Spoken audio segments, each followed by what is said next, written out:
Hi friends, कैसे हो आप लोग। स्वागत है आपका अपने channel math research centre Aryan sir पर। तो फ्रेंड्स, आज मैं फिर से लेके आया हूँ आपके लिए काफ़ी ज़्यादा डरावना और भयानक स्टोरी। तो चलिए बिना वक्त गवाए कहानी को शुरू करते हैं। शीर्षक का नाम है भूतिया रेलवे स्टेशन। वैशाली की दादी को शुगर है। डॉक्टर ने उन्हें सुबह शाम टहलने की सलाह दी थी, इसलिए वैशाली अपनी दादी को रोजाना रेलवे स्टेशन तक घुमाने ले जाती थी। वैसे तो हरिपुर गांव की रेलवे स्टेशन खाली पड़ी रहती थी, लेकिन एक दिन वैशाली और उसकी दादी को रेलवे स्टेशन पर बहुत चहल पहल दिखाई दी। तभी दोनों को स्टेशन पर खड़ी कुछ औरतें बुलाती है। दादी, देखो हमें वो औरतें बुला रही है, चलो उनके पास कुछ बातें करते हैं, थोड़ा टाइम पास हो जाएगा। इधर वैशाली के माता पिता दीनदयाल दोनों का इंतजार कर रहे थे। दीनदयाल, माँ जी और वैशाली कहाँ रह गए? माँ, मुझे चिंता हो रही है, आप जरा देखने चले जाइए।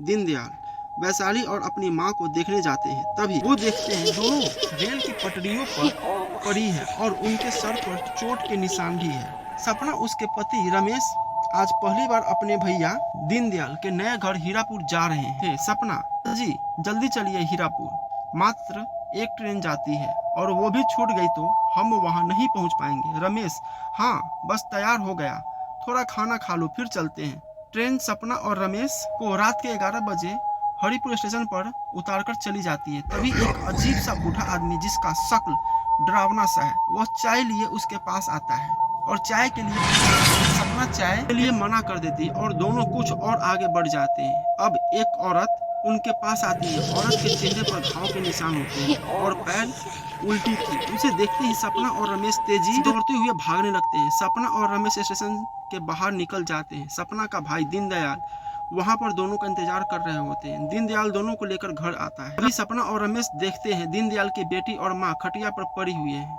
उनके शरीर पर और सर पर कई जगह पट्टी लगी हुई है। दीनदयाल, क्या बताऊं बहन, जब से इस गांव में आए हैं तब से हमारे घर पर कुछ भी अच्छा नहीं हो रहा है। सोचा था कि हमारे दादा परदादा यहाँ रहे हैं तो हमें भी शहर के वापस आकर यहाँ रहना चाहिए। एक सप्ताह पहले ये दोनों टहलने स्टेशन गई थी। मैंने देखा कि वो दोनों पटरियों पर पड़ी हुई है। मैं अगर थोड़ी देर बाद पहुंचा तो उनका सारा खून बह जाता।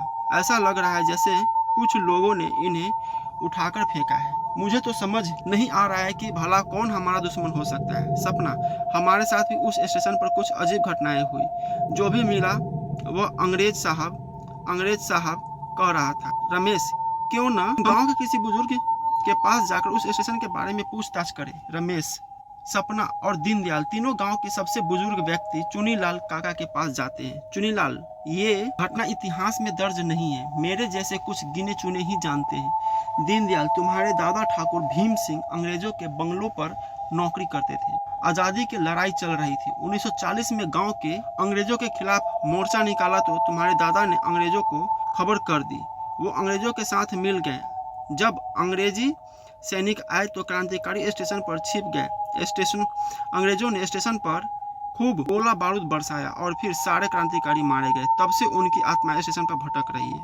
अगर तुम अपने परिवार की सलामती चाहते हो तो इस स्टेशन पर शांति या गढ़वाओ। दीनदयाल गांव के लोगों को बुलाकर घोषणा करता है कि दीनदयाल, मैं अपनी जमीन गांव में एक म्यूजियम बनवाने के लिए दान करता हूँ। इस म्यूजियम में उन सभी क्रांतिकारियों की स्मारक बनेगी जो 1940 में इस स्टेशन पर मारे गए थे। तो फ्रेंड्स, कैसा लगा स्टोरी प्लीज कमेंट करके बताइए और हमारे चैनल को सब्सक्राइब जरूर कीजिए। मिलते हैं अगले स्टोरी में।